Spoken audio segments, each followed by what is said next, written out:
Halo, apa kabar? Coba deh, lihat sekeliling Anda sekarang. Sadar atau enggak, kita ini dikelilingi oleh seni rupa. Mulai dari kursi yang lagi kita duduki, sampai lukisan yang mungkin kita pajang di dinding. Tapi pernah kepikiran nggak? Apa sih yang sebenarnya ngebedain semua itu? Nah, kali ini kita akan bedah tuntas dunia seni rupa, biar kita semua bisa lebih paham. Kita mulai dari pertanyaan yang kelihatannya simpel tapi sebenarnya dalam banget. Sebuah lukisan mahakarya sama kursi desainer yang keren abis, dua-duanya kan hasil kreativitas ya. Tapi, apa mereka bisa disebut seni dengan cara yang sama? Nah, pertanyaan inilah yang jadi inti obrolan kita, duel klasik antara fungsi praktis melawan keindahan murni.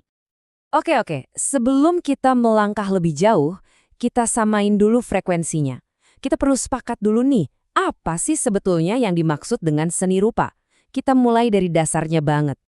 Seni rupa itu gampangnya gini, seni yang bisa kita lihat pakai mata, dan bahkan seringnya bisa kita sentuh.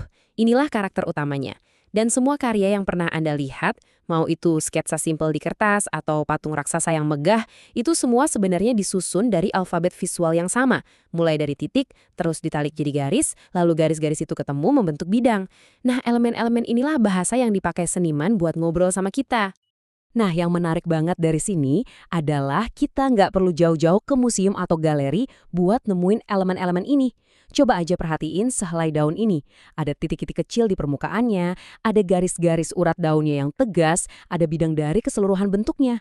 Alam itu galeri seni rupa pertama dan terbesar. Dan semua karya manusia itu pada dasarnya meniru atau terinspirasi dari sana. Keren kan? Oke, setelah kita paham bahan bakunya, sekarang kita naik ke level klasifikasi berikutnya yang paling gampang kelihatan, yaitu soal dimensi. Apakah karyanya itu datar atau punya isi? Yuk kita lihat bedanya. Ini sih harusnya jelas banget ya. Seni rupa dua dimensi, atau kita sering sebut 2D, itu ya datar. Dia cuma punya panjang sama lebar, kayak selembar kertas atau layar yang lagi Anda lihat sekarang.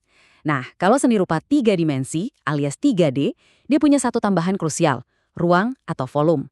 Dia punya kedalaman, bisa dipegang, dan bisa kita lihat dari berbagai sisi. Dia makan tempat. Biar makin kebayang kita lihat contohnya. Karya 2D itu ya kayak lukisan di dinding, foto, atau poster film.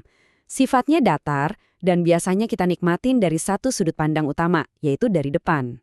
Tapi karya 3D itu beda cerita. Coba bayangin patung di taman, vas keramik di atas meja, atau bahkan gedung kantor kita. Semua itu nyata mengisi ruang.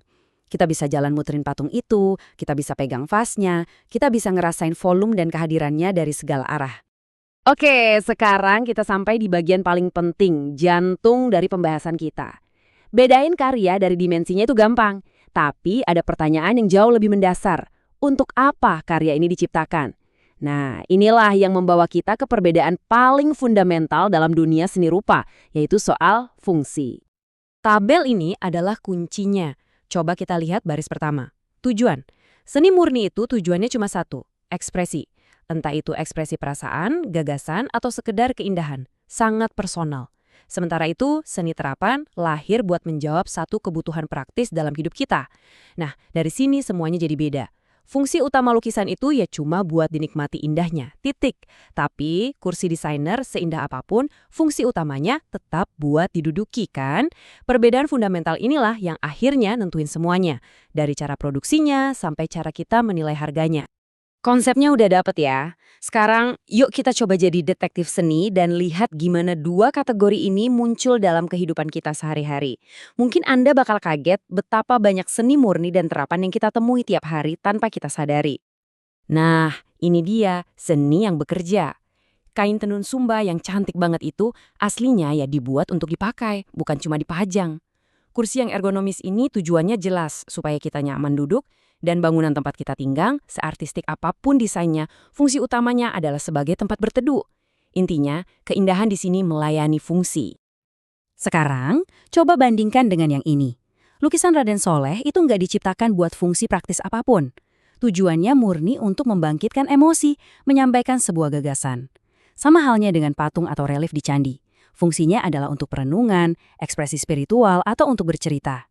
Di sini, yang terjadi justru kebalikannya. Fungsi praktis minggir dulu. Yang jadi raja adalah keindahan dan makna. Nah, setelah kita bedah semua ini, gimana? Harusnya sih sekarang kita bisa melihat dunia di sekeliling kita dengan cara yang sedikit berbeda, dengan kacamata yang baru. Jadi poin utamanya adalah ini. Gak ada yang lebih hebat atau lebih superior. Dua-duanya sama-sama penting. Seni rupa terapan itu membuat hidup kita sehari-hari jadi lebih mudah, lebih nyaman, dan tentunya lebih indah. Sementara seni rupa murni perannya adalah memperkaya batin kita, menantang emosi kita, dan menghubungkan kita dengan gagasan-gagasan yang lebih besar. Dua-duanya saling melengkapi untuk bikin pengalaman kita sebagai manusia jadi lebih utuh. Sebagai penutup, saya mau kasih tantangan kecil. Coba deh sekarang juga lihat sekeliling Anda. Lihat ponsel di tangan Anda, baju yang Anda pakai, cangkir kopi Anda, sampai mungkin ada poster atau foto di dinding. Coba tanyakan ke diri sendiri. Karya seni rupa mana, yang murni atau yang terapan, yang sebenarnya paling membentuk dan mempengaruhi hari Anda? Jawabannya mungkin akan mengejutkan Anda.